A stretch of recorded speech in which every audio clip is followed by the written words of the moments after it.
Hello everyone, welcome to my channel. This is Bhupesh. Hope you're doing well. So today we'll be doing another interesting session on model context protocol, which is really becoming a popular topic nowadays, which is called as USB-C for AI applications.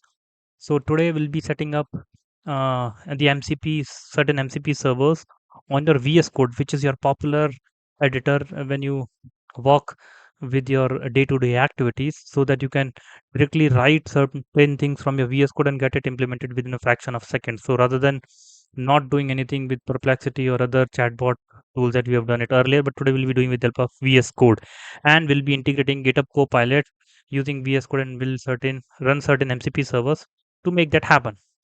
Let's quickly jump onto our GitHub page, or you can say the repository where we'll be dealing with the examples. So this is the page that I'm talking about. Today we'll be enabling everything with the help of VS Code.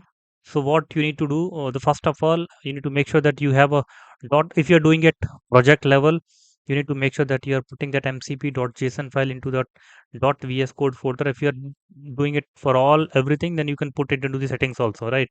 From here. But first of all, let's do it from the project level. So you need to create a folder and then create a mcp.json file and put all this configuration that we have kept earlier using other tools in the same fashion. The only change you need to do is, instead of MCP servers, you need to put only servers. You see, instead of MCP servers, you need to put only servers, and then put Grafana server, Prometheus, Axel, file system, and Lighthouse. Now we'll be testing three MCP servers today with with VS Code directly. Now, once you have placed this file, then you need to log in to your GitHub Copilot with this click command, and then you'll be asked to log in. You need to log in with your legitimate email ID, and then once you're logged in, then you'll be looking at something similar to this on your right hand side. Now let me go ahead and start the file system MCP server. Yeah, now it will run a Docker container at the back end on your machine. You see, Docker container will run when you ask certain things from this. Okay, let me see what I'm asking from this file system. So the moment I have triggered the file system MCP server, yeah, I'll be asking certain questions from that only. So let me copy paste. So write file is one of the uh, so what I'm saying, I've already created commands for the sake of time. So I'm saying, please write about 2 lines on Sachin Tendulkar and save the text file as sachin.txt on the desktop using this write file, which is under the file system MCP server. Let's see. So it will go ahead and trigger it. Okay, now I've just rerun the same command, create and write 2 lines on Sachin Tendulkar and save the file as sachin.txt on desktop. So it has actually called the file system MCP, and it has created a file called as sachin.txt. So this is what I was trying to show. You can directly do that with the help of your VS Code, which is already configured. Now, next thing which we will do, let me run the Lighthouse MCP server. So you can come back again and you trigger a Lighthouse. Now, why we are running this Lighthouse MCP server? We want to do some, uh, I would say, the web vitals, the real user monitoring. So I will just say, get the core web vitals from google.com. Okay, so we will do get I will say web vitals. Okay, yeah, get core web vitals. Please get the web vitals from google.com. So I'm saying, please use my uh, mcp mcp server, right? And then Lighthouse will do the same thing. Let's see. So it is now connecting. I'll just say always allow.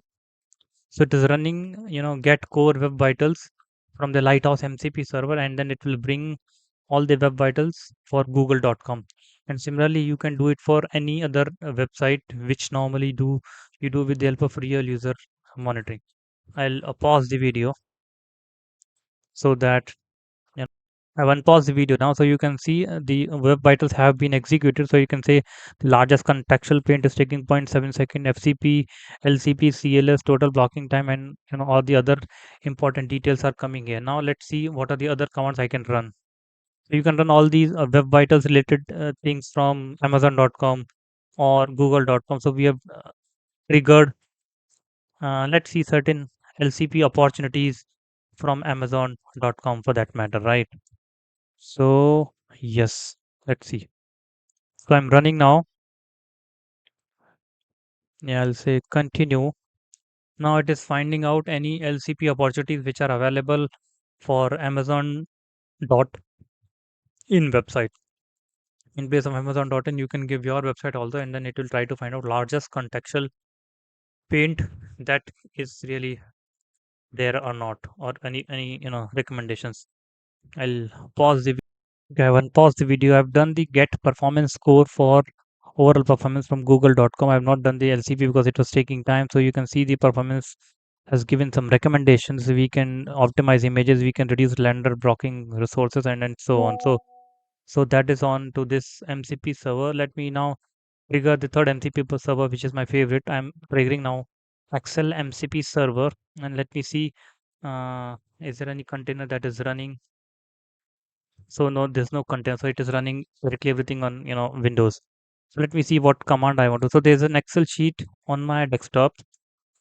June 2025 news XLXX. I want to see the summary. What is there in that Excel sheet? Okay, so I'm saying please describe Excel sheet June 2025 XLXX, which is there on my desktop. Right. It will just. Okay, one second. Okay, I gave some other command, but actually I've reached to the free limit of GitHub CoPilot. But I think this is what you need to describe. So you can describe an Excel sheet. You can actually create some table in Excel sheet. So whatever things are really possible. So you can run all these Excel tools, right? Anyway, so just to cut short, what we did today, we triggered certain commands from VS Code for our MCP servers, and then we were able to see web vitals. We were able to create file system or files on our desktop. So that is pretty much we have seen use cases with VS Code, which is very important, and we can set it up at the project level also. I'll be pushing all these codes to the GitHub so that you can do a quick check from your end, and please put down in comment section if anything is having problem at your end. Thank you for now. Stay tuned. Bye bye.